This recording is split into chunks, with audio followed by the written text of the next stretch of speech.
number 1, Roshi? You don't have to worry about a 60% chance of me calling this one interesting. I think you and I are on the same page here. But in any case, bottom left-hand corner, our blue Zerg player playing for Apprentice Esports. This is Ukko.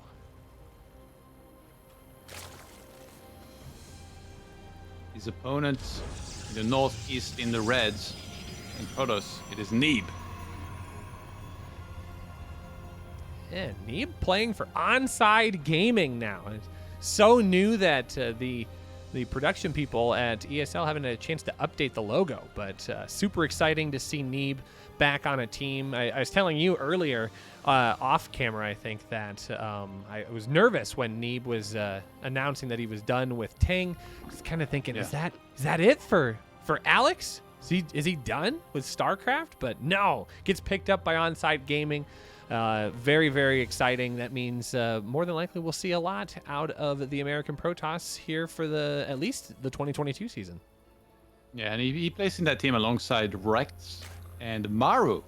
I mean, these guys really went shopping, didn't they? Even Maru, who just has 2 of the 3 opening players.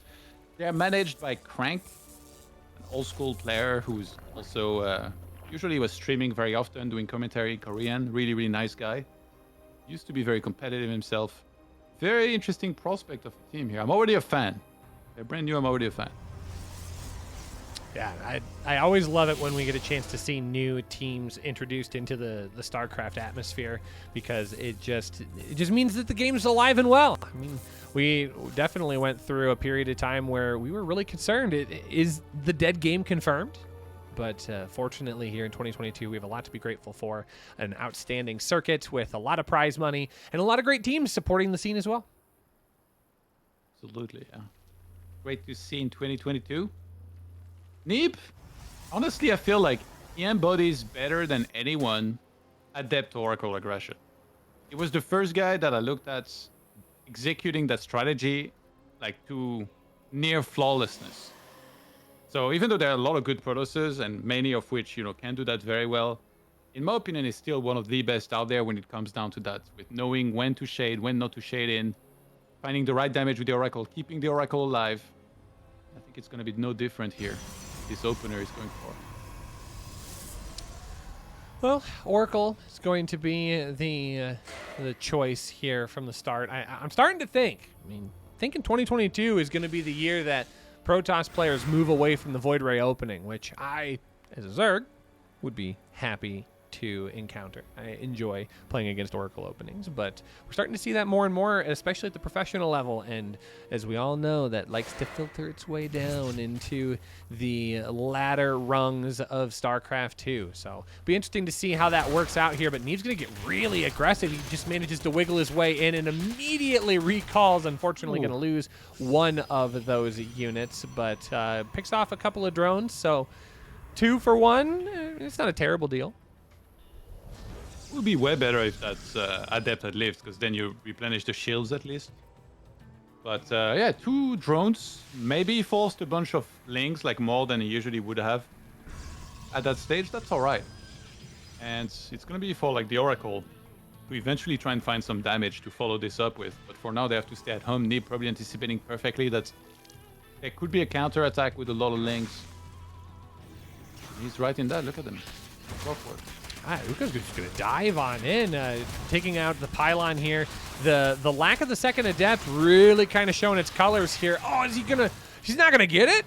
Oh, he just like retargeted in an unfortunate moment there. I feel like he could have knocked down that pylon at least. It would have come at the cost of all of the lings that he sacrificed here, but Oracles are going to dive on in. Only 1 kill on these Oracles so far, but that is going to slowly change here. Queen's doing a nice job of trying to bully these Oracles back and away, but 5, maybe 6 worker kills by the time it's all said and done will be the exchange here for Neeb, but it seems like Ukko did a pretty decent job of defending that, at least for now. It seems like Neeb's not going to stay invested in Sky Toss at this point, throwing down the Twilight Council Forge and going to pick up some additional gateways. That was pretty sick. He knew exactly that the main was going to be the spot where there wouldn't be a spore, so he just flies in there. If there was a spore, he could just fly out, go check out elsewhere. But yeah, no spore means a couple drones dying. So we've already lost 8 drones. There's going to be a few more where that came from here. He's letting those shields replenish as well. I was trying to get a stasis trap around the expansion here on those drones. But very nice pull away from Ukko, who's definitely holding his own here so far. I mean, he's some walkers behind, but doesn't feel like he's completely outmatched. I mean, most Zergs would be dead by now against Neeb. It's true. No, Ukko's no slouch. I've watched him stream quite a few times. He's quite the accomplished Zerg player. Very, very comfortable playing his own style of game and dealing with the high level of harass that this kind of opening can provide. So he is getting into his lair just now. It's a little bit delayed, but not anything that's going to really impact him. But I think here's going to be the more important part for him to figure out is the additional gateways being brought in. 6 in total, and a Templar Archives being dropped down. So we're going to start seeing that scary ground force coming, and it's going to be coming rather soon. Absolutely love the Sim City around the 3rd base as well for Neeb. Except maybe that one pylon that's injured because he's blocking the probes. Other than that, on the left-hand side, like really, really sick how he's blocking entirely with gateways. Oracle's flying in and intercepting drones that were long-distance mining on the 3rd base. That's something that he knew to fish for as well, just by being a seasoned veteran. Like, obviously, I'm sure he watches a lot of the replays as well after games, especially losses. And a lot of players would not even have been looking for this. He finds it, gets 7 more drones, and Ukko is struggling to build up that drone count as much as he would like to. Yeah, 75 to 68. He does have an advantage, but against a Protoss player like Neeb, you really would love to have just a little bit more. At least 10 would be a comfortable place to try and play from, especially on 4 base. But Ukko's really got to start shifting into his military stance now. Neeb starting to knock on the front door here. Creep spread is strong enough that he can get some advanced information on when this army is going to start coming forward, but the Oracles still have not been dealt with. But the main army of Neeb marching down the center here. Good Guardian Shield's going to protect a lot of these units, but the Zealots are going to try and get on forward. Good force field to try and zone out some of the Roach and Ravager, but the Queens come in from the right-hand side. It's going to be a nice concave for Ukko, but does he have enough to deal with this?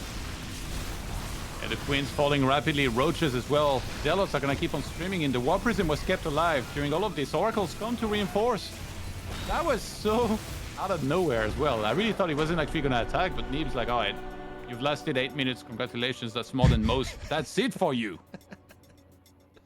GG is called, and Ukko has to tap out. So no surprise there, Neeb taking game number 1. But I would agree with you. I mean, there's a lot of players that would have folded at that 5 or 6 minute harassment mark, and Ukko hung right in there and kept himself alive. He built 110 workers in that 8-minute game. So definitely flexing on the macro right there. So and he lost half of them, Roshi.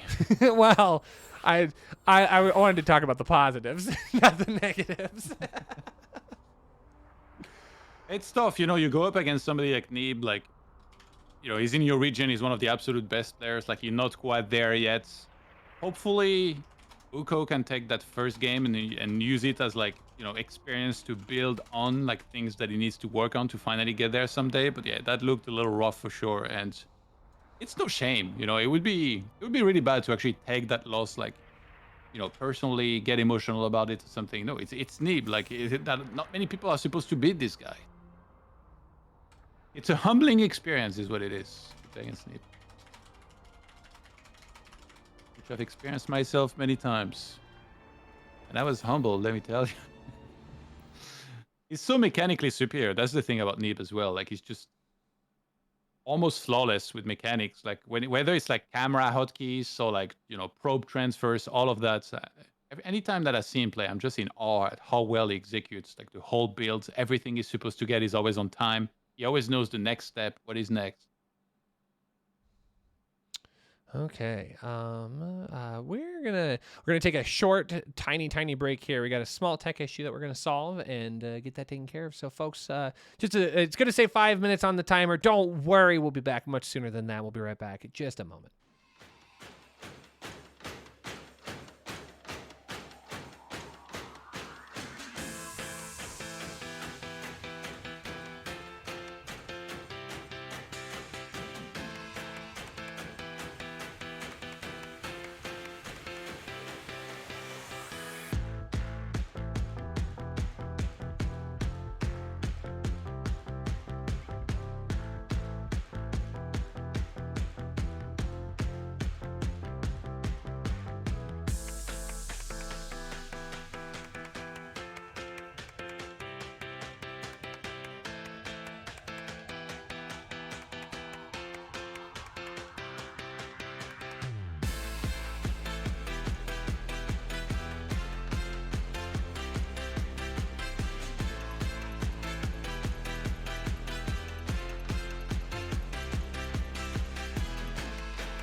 All right, hello and welcome back. Fun fact, I apparently was misinformed. I grabbed the wrong logos file. I apologize.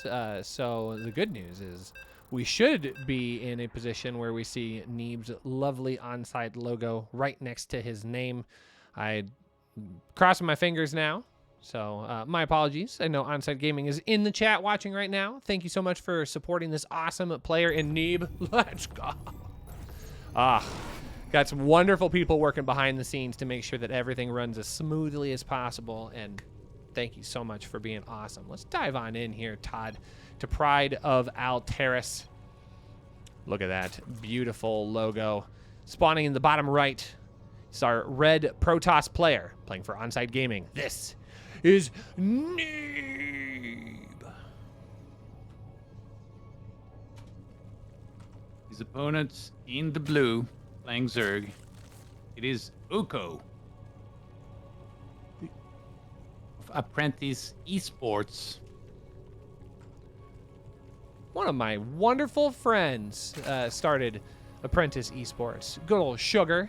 Like Sugar. He was a good friend of Alpha X and got a chance to start his own thing, which is super fun. So big shout out to Sugar for making opportunities for people. Yeah, they got Disc as well on the team. Yeah, they got some good pickups. Yeah, one of the better performing players in the NA region for sure. Actually 2-0 currently in his own group. I think he was playing on the A stream. Oh, he won actually 2-0 against Pili Pili. There you go. Dude, Disc has grown so much since this time last year. Like he was always in the competitive like rung of the ladder last year, but every season he just got better and better and better and started winning more series, and he started taking games off of people that he normally would not have been able to. And it's been super fun to watch him grow, and I'm really glad that the wonderful folks at Apprentice Esports picked him up, because that's just going to be a player to watch. So if you like following the NA StarCraft scene, Disc is a person to keep your eye on. He's got some big accomplishments coming his way. I'm excited for him. Sounds good. Neeb, honestly, it doesn't even feel like he needs to do anything out of the ordinary. He just has to go for, similar game plan. Just go for Stargate, Adepts, harass a little bit, and then just go for the kill whenever you want, which turned out to be at the 8th minute. I was actually surprised. Honestly, I thought, oh, like, he's moving out. He doesn't actually want to attack. He wants to force units. And then he was just like, no, this guy is out of my game. That was, like, honestly very, very brutal. I was taken aback a little bit how quick that attack happened, but he had clean micro, dodged all the corrosive bile, and was able to close things out. Well, and that is just a great illustration of the type of player that Neeb is. I mean, he's been forged in the fire of so many different NA events. He's been able to compete at the GSL level, and those types of things really do start to add up when you talk about just understanding what timings work really well, what moments become very vulnerable, and even just the difference we've seen so many times, like when Cyril will play matches against somebody that is like 1,000 MMR below him on the ladder. Like it makes a difference, and you can see the tangible change. Even though both players are considered Grandmaster, there's definitely a noticeable difference. And I think we're seeing a little bit of that here. Yeah, absolutely. Penguin! Pengy's here! Okay. It's not just Sugar. Like, I didn't know if Pengy was here or not, so it's nice to see Pengy too. Sorry, I interrupted. Wait, was he also part of the team? Yeah, it was those two that co-founded it together. So I didn't know that Pengy would be here. I'm so glad he is. All right, Ukko, let's see if he's ready here. Oh, that Oracle. Actually, no Spore in that expansion, nor in the main. He's almost like bluffing with the Queen, where he went forward and kind of chased the Oracle away. Hey, get out of there, I'm ready. Actually, he's not really ready. And Neeb is being very patient. I think Ukko realizes that Neeb will not actually attack before there's the second Oracle anyway. So he was just not panicking. And he's really delaying Spores. Still hasn't started any. What? Is he gonna lose a ton of drones? Okay, actually he's got one in the natural. I think he's just gonna lose a queen, and that might be just as devastating here, because now it's going to be one queen down, and it's going to be additional drones more than likely here. Although, you know what? Ukko, got to give him credit. He's got really good queen coverage here. He's really been working on his production, limiting the deaths to only 2 drones.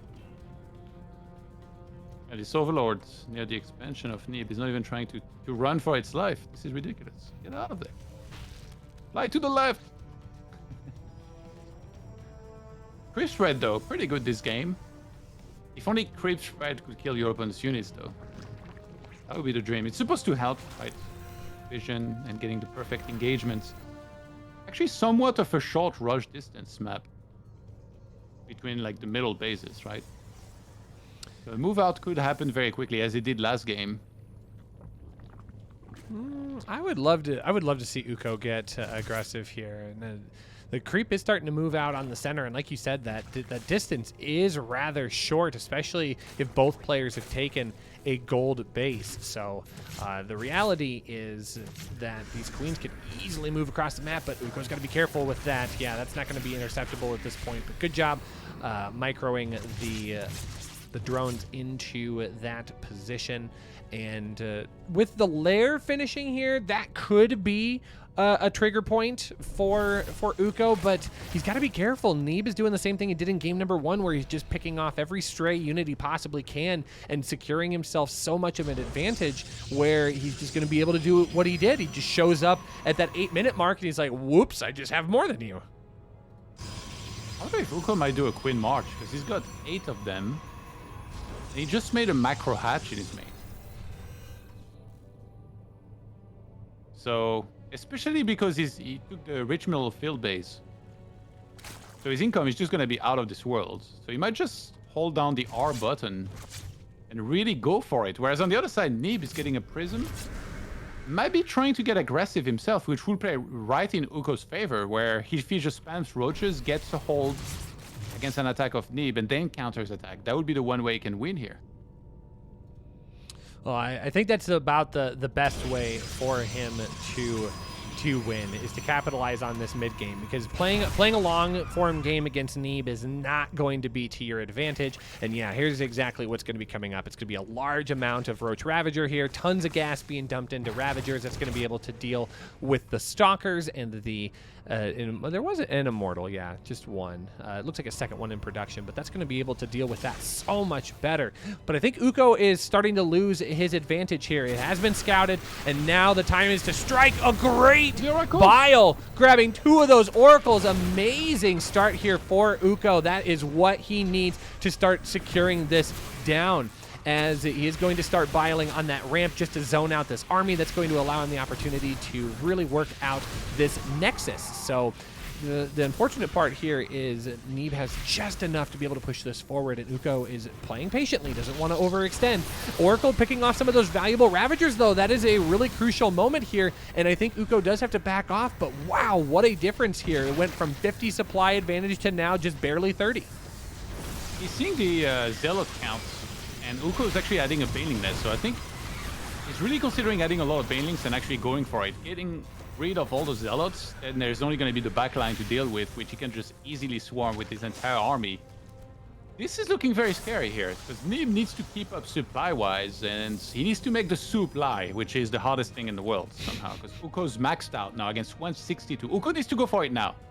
He might not even have time to morph Banes, but perhaps he should, to make sure he gets rid of the Zealots. He's also getting Centrifugal Hook, so it's going to be a while before that actually completes. And Neeb actually pushed back the creep a little bit here. Oh, he's actually going to take advantage of this moment. He discovered that the Zealots of Neeb are on the opposite side of the map, so they weren't going to be able to support the more valuable army there in the center, but now Neeb has kind of calculated all of his army, regrouped together. It's going to be +2 finishing here in just a moment, but yeah, you're right. The window of opportunity is rapidly closing here for the Blue Zerg. Neeb's about to equal the supply by maxing out himself, and that's with... Actually, he has more walkers than Ukko. Ukko's just... I want to say all in, maybe that's not the right word, because he's going to have more waves of units. He's maxed out with 34 Larva behind this. So if you can get rid of the Archons and Immortals in particular, and then he just floods with Lynx, they are going to be the unit that gets across the map the quickest. Let's see how much those Banelings can do here. That's really going to be key. And there's no force fields in this army. So it's really going to be for the Zealot and Archons to somehow hold the front. Ukko, you cannot wait. Why is he waiting? Yeah, I don't know what he's waiting for. Because he... Oh my god, he's going back. Oh, yeah, because now he's got to deal with all of the things that, unfortunately, by waiting, he kind of willed into existence here. We got a Zealot run by. That gold base expansion is going to hang on, but just barely. And then the drop in the main is also something that has to be dealt with as well. But that just makes two giant targets here for Ukko to have to deal with. That hatchery is practically dead. It might as well be considered dead at that gold base location. But yeah, I'm not quite sure. I mean, yeah, centrifugal hooks now finishing up. That's going to be a little bit better here to try and engage, but this is not going to be the kind of army that you want to engage into with Banelings. He is going to pick off a few of those units up at the very front, but now you're starting to look at Immortals that are going to deal really good damage against these Roaches. The Ling count is rather low. There are 74 Lings on the production tab, Todd. Yeah, and Storm's about to finish. He just completed. So now there's going to be Storm against this. And the Zealots that died across the map, Neeb replaced them with a lot of Archons. He walked in Zealots that he's again sending on the other side of the map to buy more time. Storm's going to be huge inside of this army. My goodness. Neeb is going to get the best trades ever here in all of those fights. Ukko just needs to go for it. Just take the engagement. Even if you lose your entire army here, you just need to replenish quickly and keep on attacking. Neeb's just going to pick him apart. Big Zealot whopping in the main base. And those are +2 attack Zealots with charge. Oh.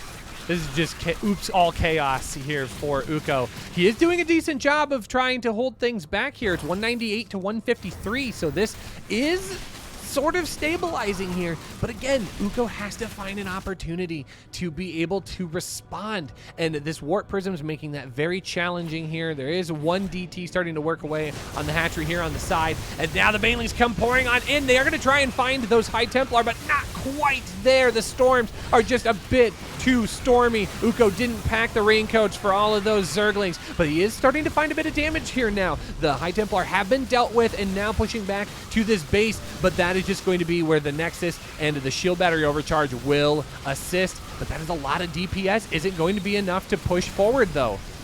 I don't think Neeb quite realized what was happening here. Or maybe he just didn't care because he's getting Shadow Stride. He has a Dark Shrine. He's got triple Stargate with a Fleet Beacon against a pure Roach Ravager Ling Baneling army.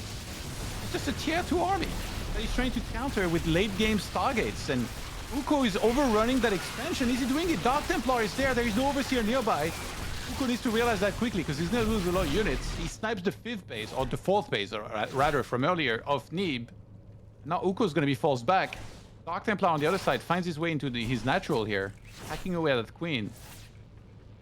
Yeah, I mean, how many Overseers are there? There's just one Overseer at this point, so I feel like there needs to be a small gas investment here to try and get some additional vision, especially since Shadow Stride is now completed. And again, like this, I can't believe that this gold base hasn't just been picked away. Like two scythe swipes by the DTs would just absolutely flush that out. But I think Ukko needs to keep this pressure on, make sure that this gold base expansion does not rebuild itself once again. And Neeb this time going to back off. More than likely he'll just get a cancel, but he's already got a Zealot run by. This is going to take out the gold base for Ukko. Remember that Ukko already has +2 melee, by the way. He's getting +2 missile now, but he upgraded Pneumatized Carapace. So there might be some Baneling Bomb in the work there eventually. That would be a great way to use, his economy, his gas counts, and deal huge economic damage. Sometimes you just need one of those to connect really well, and then you get really far ahead because probes are hard to replenish here at this stage of the game, in this type of game. Baneling's rolling in. Neeb stepped on creep ever so slightly, and Ukko looks to punish immediately, but storms are hitting his army big time. Wow, this is actually a pretty decent surround here. A lot of storms, but the Roaches are going to be rather sturdy in that regard. And they pick off all but one of the Immortals here. One Immortal trying to work away at the rest of this army. There are Banelings on the backside here, so if there are additional Zealot Warp-ins, the Banelings can come in and deal with that as well. And they are just going to get on in here. Some really good Blink Micro by Neeb as he mitigates so much of that damage. But you know what? We got to give Ukko a lot of credit here. This is the 30-minute mark. And Ukko's hanging in there. It's 120 to 118. Todd, the Zerg players powering up here. Yeah, Neeb doing a good job of getting good trades, but Ukko just keeps on swarming forward. And he's just stuck on this army. I don't think Ukko could ever transition out of this. So he's just stuck making Ling, Bane, Roach, Ravager composition. Probably with less Ravagers now as well. We see Neeb doing a run by with one single Zealot here to buy a little bit of time. Rich minerals will be harvested again here in a second. And Ukko, the pressure is still on him here to be attacking. He's moving back some overlords, perhaps. Might be planning on dropping. God, this is I don't know, it's a bit of an interesting scenario here. He is continuing to build additional Zerglings, that +2 melee really kind of kicking in here. And also those Banelings will start to be really effective here. I mean, those are going to one-shot probes, and that's going to be really important. Don't think that these Banelings are going to be able to find what they need to right now. Oh, I guess the Zealot not going to hold the door shut here. Okay, that could have been a lot worse. Neeb does a nice job of correcting the errors right there. A lot of these Lings have already found some the base at the bottom. Oh. Banelings rolling in. They find some connections, but Neeb reacts quick enough to save most of these probes. Unless this little 2 Banes. Oh, that was close. All right, 11. That's a good way for Ukko to try and get back into this. 61 to 60 workers here. Both players do still have a hatchery. This hatchery is still alive somehow, just out of spite and pure rage here. Ukko doing his best to keep things moving in game number 2 here. If he's going to go down, he's going to go down swinging here, Todd, because he is going to start trying to queue up a couple of different attack points. Yeah, for Neeb, it's all about maxing out here. I mean, he just doesn't know whether there's like any kind of hive tech. So sometimes you feel urgency to attack. You're like, all right, is my opponent getting Broodlords? This could be really bad. You need to be aggressive. I think if he realized that Ukko is just kind of getting very late hive like he is now, he might just be happy to sit back, max out, and then go for the attack. Right now, we're going to start moving out. He needs to make sure he's link proof on his side of the map with the Dark Templar here. Very well done. The DT coverage is actually rather good here for Neeb, and that is going to help sustain him in this point in the game. We're at the 17-minute mark. Neeb's going to take the bottom left-hand corner base. Ukko's kind of stalled out. He did a really nice job on moving out on the map and getting his creep spread pushed forward, but he has kind of stalled out in that regard as of late. And I think that's going to be really pivotal if he wants to try and continue to engage against this army. This base feels really, really strong right now. Ooh, intercepting the hit squad on the left-hand side, but Neeb is starting to queue things up. He is looking to go for the throat here. He might get sandwiched, actually. He steps on Crepe this deep here. You see Ukko setting up an attack on both sides. He has so many Banelings. My goodness, it's 31 Banelings currently. And wait, oh, he hallucinated Archons to false connections from Banelings. That's amazing here. Oh my gosh. That's going to take a lot of the damage. Storms go off left and right. Yeah, and there's so many Archons as well. 5 of them have been hallucinated. Oh, Ukko unfortunately has to tap out here. But you know what? An 18-minute game against one of North America's greatest StarCraft 2 players, that is